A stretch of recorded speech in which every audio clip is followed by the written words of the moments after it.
tuhume shi da yi wa Majalisar Dokokin Amurka ƙarya dangane da fitar da bayanai ga manema labarai, amma wata kotun tarayya ta yi watsi da shari'ar. Shugaban Amurkar Donald Trump ya bayyana dangantakar da ke tsakanin Amurka da Birtaniya a matsayin wata abota da babu kamarta a doron ƙasa. Yana magana ne yayin wata katafariyar liyafa tare da Sarki Charles da kuma matarsa Camilla. Ya ce tamu abotar mai daraja ce kuma wata alaƙa ce ta har abada da ke kunshe da labari mai ban ta'ajibi. Shi ma Sarki Charles ya yaba wa tsohuwar dangantakar da ke tsakanin ƙasashen biyu, yana mai kiranta da ƙawance mai muhimmanci da ba zai taɓa gushewa ba. A jawabin da ya gabatar mai cike da barkwanci, Sarkin ya sake jaddada muhimmancin ƙawancen NATO, kamar yadda ya yi a jawabinsa na baya ga Majalisar Dokokin Amurka. Sarkin dai na ziyara a ƙasar ne ta kwanaki 4 domin bikin cika shekara 250 da ayyana 'yancin kan Amurka. 'Yan sandan Colombia sun ce sun kama wani uban daba da ake zargi da shirya harin bom mafi muni da aka kai wa fararen hula a ƙasar cikin shekaru da dama. A ranar Asabar ne mutum 21 suka mutu yayin da wasu da dama suka jikkata a harin da aka kai wata babbar hanya a kudu maso yammacin Colombia. Soldiers joined police in the operation to capture its alleged perpetrator. Wakilin BBC ya ce sojojin Colombia sun haɗa kai da 'yan sanda a wani samame da suka kai domin cafke Jose Vitonco a birnin Palmira da ke yammacin ƙasar. Shugaban ƙasar Gustavo Petro ya bayyana harin a matsayin na ta'addanci, yana mai cewa wata ƙungiyar masu safarar hodar Iblis ce ta kai shi, wadda ke da alaƙa da Ivan Mordisco wanda ake nema ruwa a jalla a ƙasar. Kuna shan labaran duniyar ne daga nan sashen Hausa na BBC. Attajirin nan mai kamfanin fasaha Elon Musk ya ba da shaida a wata kotun tarayya da ke jihar California a wata shari'a da ka iya shafar makomar kirkirarriyar basira ta AI. Mr. Musk na karar shugaban kamfanin OpenAI Sam Altman bisa zargin damfararsa miliyoyin daloli. Sannan daga baya ya sauka daga kan manufar da aka gina kamfanin a kanta tun fil azal, ta hidimta wa jama'a ba wai don neman riba ba. Mr. Musk ya shaida wa kotun cewa satar fasaha ba daidai ba ne, kana idan har aka wanke Mr. Altman daga zargin, hakan na iya zama wani mummunan misali a gaba. To sai dai Mr. Altman ya musanta zarge-zargen. Mutanen biyu ne dai suka kafa OpenAI kuma sun taɓa kasancewa abokai na ƙud da ƙud. Sai dai a shekarun baya-bayan nan sun zama manyan abokan hamayya. Da uku na dajin. Wannan yanki dai ya yi daidai da girman kasar Denmark, ko kuma daidai da bacewar filayen kwallon kafa 11 a duk minti guda.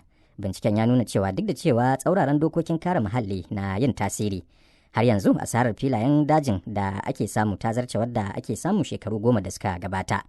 Masana kimiyyar sun kuma yi gargaɗin cewa karuwar yanayin zafi na iya ƙara haddasa gobarar daji a ƙarshen wannan shekara. To ƙarshen labaran duniyar kenan daga nan sashen Hausa na BBC.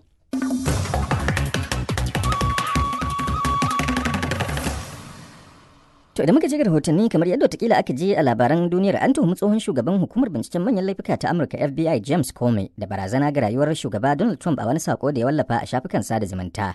Tuhumar ta samu da Mr. Comey ya wallafa a dandalin Instagram wanda ke nuna lambar 8647, wadda masu gabatar da kara suka ce wata boyayyar alama ce ta kira da a kashe shugaba Trump din. Ga rahoton da Raliya Zubairu ta haɗa mana. A cikin wani taron manema labarai da aka shirya don sanar da tuhumar, daraktan hukumar bincike ta FBI Kash Patel ya yi ikirarin cewa a matsayinsa na tsohon daraktan hukumar James Comey ya san yadda abin da ya wallafa zai ja hankalin mutane sosai da kuma illar wallafa sako irin wannan. A cewar Patel, tsohon daraktan na hukumar ta FBI ya aikata abin kunya ta hanyar karfafa barazana ga rayuwar shugaba Trump, kuma ya wallafa sakon a shafin Instagram domin duniya ta gani. Sai dai a sanarwar da ya fitar, Mr. Comey ya ce kawo yanzu bai aikata laifi ba, kuma har yanzu baya jin tsoro. Ya dai bayyana daraktan hukumar bincike ta FBI Kash Patel ya yi ikirarin labarai da aka shirya don sanar da tuhumar. Daraktan hukumar bincike ta FBI Kash Patel ya yi ikirarin cewa a matsayinsa na tsohon daraktan hukumar James Comey ya san yadda abin da ya wallafa zai ja hankalin mutane sosai da kuma illar wallafa sako irin wannan. A cewar Patel, tsohon daraktan na hukumar ta FBI ya aikata abin kunya ta hanyar karfafa barazana ga rayuwar shugaba Trump, kuma ya wallafa sakon a shafin Instagram domin duniya ta gani. Sai dai a sanarwar da ya fitar, Mr. Comey ya ce kawo yanzu bai aikata laifi ba, kuma har yanzu baya jin tsoro. Ya dai bayyana haka ne bisa la'akari da cewa wannan shine zargi na biyu da ake masa kan aikata laifi. A bara an tuhumi Mr. Comey da yi wa Majalisar Dokokin Amurka ƙarya akan bayanan da aka kwarmata wa 'yan jarida, amma wani alƙalin kotun tarayya ya yi watsi da tuhumar. A wa'adinsa na farko ne shugaba Trump ya kori James Comey daga aiki bayan da ya soma bincike akan kutsen da Rasha ta yi a zaben shugaban kasar Amurka na shekarar 2016. Tun bayan wannan lokaci, shugaba Trump ya sha yin kiran da a gurfanar da shi gaban shari'a. Mr. Comey dai na fuskantar tuhume-tuhumen yin barazana ga shugaban kasa da kuma yaɗa wata barazana a harkokin kasuwanci tsakanin jihohi. Kowane zargi na dauke da hukuncin daurin shekaru 10 a gidan yari. Mukaddashin Attorney General na kasar Todd Blanche ya ce yin barazana ga shugaban Amurka babban laifi ne da ya saba wa dokokin kasar.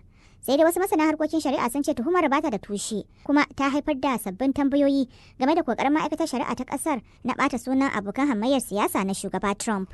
A gaida Raliya Zubairu da wannan rahoto da ta hada mana. To idan muka je Najeriya, yayin da jam'iyyar APC mai mulki ta fara shirye-shiryen tunkarar zaben 2027 da ke tafe, batun mallakar fam ɗin takara na neman haifar da rudani a jam'iyyar. Wasu 'yan jam'iyyar ta APC dai sun zargi gwamnoni da shugabannin jam'iyyar da son zuciya ta hanyar wawushe fam ɗin takarar a matakai da dama domin raba su ga waɗanda suke so. To sai dai shugabancin jam'iyyar ya ce an ɗauki matakai na tabbatar da adalci. Ga rahoton Awwal Ahmad Janyau. Tun dai lokacin da jam'iyyar APC ta fara sayar da fam ɗin takara, wasu 'yan jam'iyyar suka fara korafi da nuna damuwa kan zargin da suke ana fifita wasu, wani abu da wasu ke hangen zai iya yaga jam'iyyar. Honorable Musa Aliyu Khalid jigo ne a jam'iyyar ta APC a jihar Kaduna. Ka san shi jam'iyya ita ce uwar tafiya na kan tafiyan siyasa. To kamar yanzu maganin sayan fom na 'yan takara, yana da kyau jam'iyya ta ba 'ya'yan jam'iyya dama su sayi forms su zo su takara. Amma ba an fara sayan fom din ba? An fara sayan forms, an ba zargi gwamnoni da shugabannin jam'iyyar da son zuciya ta hanyar wawushe fam ɗin takarar a matakai da dama domin raba su ga waɗanda suke so. To sai dai shugabancin jam'iyyar ya ce an ɗauki matakai na tabbatar da adalci. Ga rahoton Awwal Ahmad Janyau. Tun dai lokacin da jam'iyyar APC ta fara sayar da fam ɗin takara, wasu 'yan jam'iyyar suka fara korafi da nuna damuwa kan zargin da suke ana fifita wasu, wani abu da wasu ke hangen zai iya yaga jam'iyyar. Honorable Musa Aliyu Khalid jigo ne a jam'iyyar ta APC a jihar Kaduna. Ka san shi jam'iyya ita ce uwar tafiya na kan tafiyan siyasa. To kamar yanzu maganin sayan fom na 'yan takara, yana da kyau jam'iyya ta ba 'ya'yan jam'iyya dama su sayi forms su zo su takara. Amma ba an fara sayan fom din ba? An fara sayan forms, an ba da dama.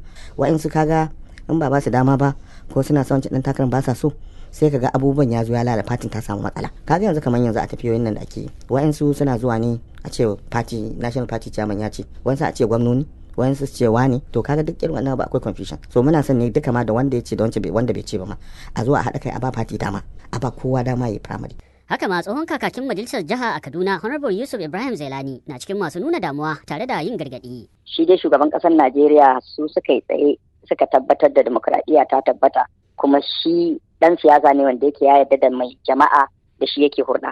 Kuma na san babu wani wanda zai iya zare mai ido ya ce a'a dole naɗawa za a yi. To ni na tabbatar in dai har aka yi adalci kuma aka je kamar yadda shugaban kasa ya ba da umarni, masu jama'a su za su ci zaben nan. Amma duk wanda ya ce za a rubuta zaɓe a wannan lokacin a primary wallahi ba zai yiwu ba. Don haka kana ganin akwai kura tafe kenan idan har kila wasu. Akwai kura duk inda aka ce za a rubuta dan takara wanda yake bai da mutane. Shi yasa muke ƙara jawo hankalin shugabannin jam'iyya su ji tsoron Allah a bari jama'an gari su zaɓa abin da suke so. To sai dai shugabancin jam'iyyar APC ya ce an shimfiɗa tsari na tabbatar da adalci.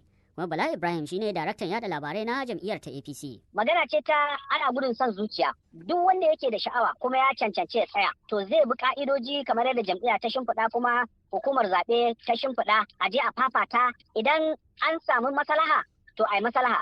Idan maslaha bata yi ba to za a yi ƙato bayan ƙato, jama'a su zaɓa abin da suke so. In ya so wanda duk ya ci to farin jininsa ne ya jawo masa, ba wai soyayyar wani gwamna ko kuma wani ubangida ba. Amma wasu na cewa ko da sun sayi fom din nan suna fargabar cewa sai abin da gwamnoni ko shugabannin jam'iyya suka yanke. A'a ba zai yiwu ba. Ai ba gwamnoni ne suke yanke hukunci akan abin da za a yi ba. Jam'iyya ce take yanke hukunci, kuma jam'iyya ma ta shimfiɗa wasu sharuɗa. Akwai kwamiti da aka kafa ko kwamitoci waɗanda za su saurari ƙorafi. Masu shari dai sun dade suna hasashen cewa yadda APC ta cika ta batse za ta iya fuskantar kalubale musamman idan an zo gabar tsayar da 'yan takara, kuma suna ganin matakin ɗauki. Bi ka'idoji son zuciya. Duk wanda yake da sha'awa kuma ya cancanci ya tsaya, to zai bi ka'idoji kamar yadda jam'iyya ta shimfiɗa kuma hukumar zaɓe ta shimfiɗa a je a fafata. Idan an samu maslaha to a yi maslaha. Idan maslaha bata yi ba to za a yi ƙato bayan ƙato, jama'a su zaɓa abin da suke so. In ya so wanda duk ya ci to farin jininsa ne ya jawo masa, ba wai soyayyar wani gwamna ko kuma wani ubangida ba. Amma wasu na cewa ko da sun sayi fom din nan suna fargabar cewa sai abin da gwamnoni ko shugabannin jam'iyya suka yanke. A'a ba zai yiwu ba. Ai ba gwamnoni ne suke yanke hukunci akan abin da za a yi ba. Jam'iyya ce take yanke hukunci, kuma jam'iyya ma ta shimfiɗa wasu sharuɗa. Akwai kwamiti da aka kafa ko kwamitoci waɗanda za su saurari ƙorafi. Masu sharhi dai sun dade suna hasashen